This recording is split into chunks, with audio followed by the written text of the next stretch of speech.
আসসালামু আলাইকুম everyone, welcome to my channel. আশা করি ভিডিওটার টাইটেল দেখে অবশ্যই বুঝতে পারছেন ভিডিওটা কী নিয়ে হবে। ইয়েস, ভিডিওটা হবে গ্রিক সাইবাসে স্টুডেন্ট বিষয়ে যাওয়ার জন্য কী কী স্টেপ একজন স্টুডেন্টের ফলো করা উচিত সেটা নিয়ে একটা কমপ্লিট গাইডলাইন। তাহলে চলুন কথা আর না বাড়িয়ে সোজা মেইন টপিকে আসি। প্রথম স্টেপে আপনারা আপনার প্রয়োজন অনুযায়ী ইউনিভার্সিটি অর কলেজ সিলেক্ট করবেন। ইউনিভার্সিটি অর কলেজ কীভাবে সিলেক্ট করবেন সেটা হলো এখন প্রশ্ন।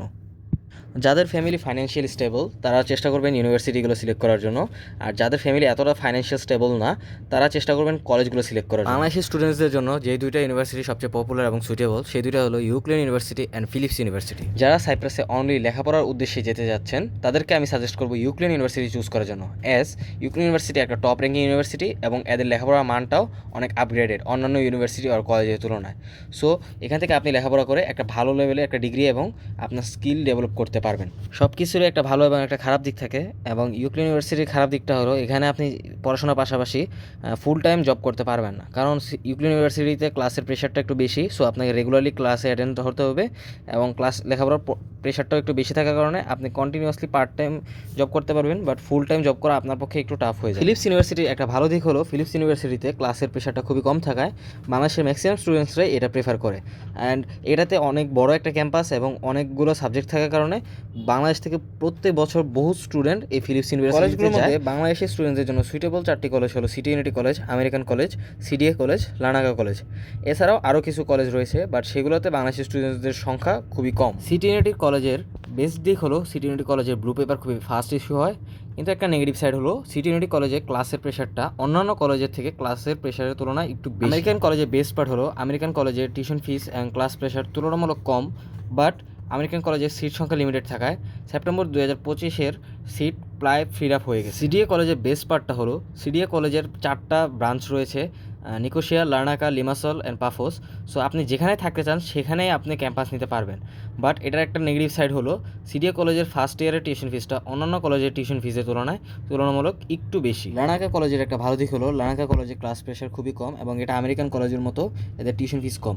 ইউনিভার্সিটি আর কলেজ সিলেক্ট করার পর নেক্সট কাজ হলো একটা এজেন্সি সিলেক্ট করা। এক এক ইউনিভার্সিটি আর কলেজের জন্য এক এক এজেন্সি ভালোভাবে কাজ করে, আপনারা এটা একটু যাচাই বাছাই করে নেবেন যে কোন এজেন্সি ভালো হবে। গ্রিক সাইপ্রাসে স্টুডেন্ট বিষয়ে যাওয়ার জন্য কোনো রকম সার্ভিস চার্জ লাগে না। সো কোনো এজেন্সি যদি সার্ভিস চার্জ চেয়ে থাকে তাহলে অবশ্যই সেই এজেন্সিকে অ্যাভয়েড করবেন। কোনো এজেন্সি যদি আপনার থেকে স্টুডেন্ট ফাইল ওপেনিংয়ের জন্য টাকা চায় তাহলে তাদেরকে অ্যাভয়েড করবেন। কেউ যদি ডকুমেন্টস বাবদ 15,000 টাকার উপরে যদি আপনার থেকে চায় ডকুমেন্টস অ্যাটাস্টেশনের খরচ বাবদ, তাহলে তা ধরে নেবেন তারা ওভার চার্জ করতেছে, তাহলে সেই সকল এজেন্সিগুলোকে অ্যাভয়েড করবেন। এবং অবশ্যই যে কোনো একটা এজেন্সি সিলেকশনের আগে সেই এজেন্সি সম্পর্কে ব্যাড রিভিউজ অর পাস্টে আগে কোনো রিভিউজ আসেনি অর রানিং স্টুডেন্টদের থেকে পরামর্শ নিয়ে যে এজেন্সিটা কীরকম হয় তখন এজেন্সিটা সিলেক্ট করলে আপনার জন্য সুবিধা। নেক্সট স্টেপ আপনার ডকুমেন্টস রেডি করা। ডকুমেন্টসগুলোর মধ্যে আছে আপনার একাডেমিক সার্টিফিকেটগুলো রেজিস্ট্রেশন, আপনার পুলিশ ক্লিয়ারেন্স সার্টিফিকেট, আপনি একটা মেডিকেল রিপোর্ট এবং ব্যাঙ্ক স্টেটমেন্ট। মেডিকেল টেস্ট কী কী করতে হবে সেটার ভিডিও আমার চ্যানেলে আগে আপলোড করা আছে, আপনারা চাইলে সেই ভিডিওটা দেখে আসতে পারেন। এবং ব্যাঙ্ক স্টেটমেন্টের ক্ষেত্রে 10 থেকে 12 লাখ টাকার সেভিংস অথবা এফডিআর দেখালেই হবে।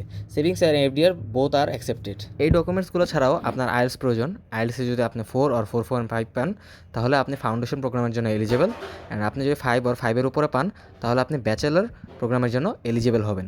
বাট কেউ যদি আপনাকে বলে উইদাউট আইএলসে সাইপ্রাসে যাওয়া পসিবল, তাহলে তাদেরকে অ্যাভয়েড করেন, কারণ they are trying to scam you. Documents সবগুলো রেডি করার পর আপনি সবগুলো ডকুমেন্টস আপনার এজেন্সিকে দিবেন। তারা সেই ডকুমেন্টসগুলোকে আগে foreign ministry, education board, finance ministry থেকে অ্যাটাস্টেশন করবে এবং পরবর্তীতে সেগুলো কনসুলেটে জমা দিবে কনসুলেট অ্যাটাস্টেশন হওয়ার জন্য। কনসুলেট অ্যাটাস্টেশন কমপ্লিট হওয়ার পর আপনার ডকুমেন্টসগুলো ডিএচএল হয়ে সাইপ্রাসে ইউনিভার্সিটি আর কলেজের কাছে ডিএচএল করার পর আপনারা টিউশন ফিসগুলো পাঠাবেন। অনেকে বলে ডিএচএল এর পরে টিউশন ফিস পাঠাইতে, অনেকে বলে টিউশন ফিস ডিএচএল এর আগেই পাঠাইতে।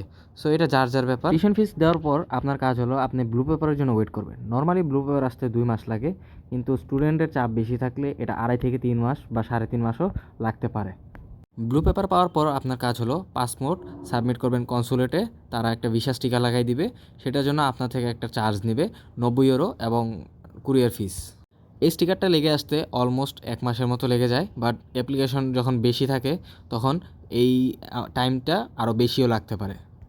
পাসপোর্টের স্টিকার লাগানোর পর আপনি যখন হাতে আপনার পাসপোর্টটা পাবেন, এরপর আপনি প্লেনের টিকিট কাটবেন এবং আপনার প্রয়োজনীয় যা যা শপিং করা লাগে তা সেরে নেবেন। এবং পাশাপাশি আপনি চেষ্টা করবেন যে আপনি কোথায় উঠবেন, অ্যাকোমোডেশন অ্যান্ড আদার কীভাবে ফিক্স করবেন সেগুলো নিয়ে একটা প্রপার প্ল্যানিং করার জন্য খোঁজার জন্য যে কোথায় আপনি থাকতে পারেন। আপনার রুমমেট হতে পারে, আপনি কাদের সাথে থাকবেন। যদি আপনি নিজে নিজে এটা ম্যানেজ করতে না পারেন, আপনার এজেন্সিকে বলবেন হেল্প করার জন্য। আশা করি ভিডিওটা সবার জন্য অনেক হেল্পফুল হবে এবং অনেক ইনফরমেটিভ হবে। আপনাদের কোনো কিছু জানার থাকলে কমেন্ট বক্সে কমেন্ট করে জানাতে পারেন। আমি যতটুকু জানি চেষ্টা করবো আপনাদেরকে হেল্প করার জন্য। এবং এই ভিডিওটা সেই সকল বন্ধুদের সাথে শেয়ার করবেন যারা সাইপ্রাসে যাওয়ার জন্য চিন্তা করতেছে কিন্তু প্রপার গাইডলাইন পাচ্ছে না। Thank you for everyone.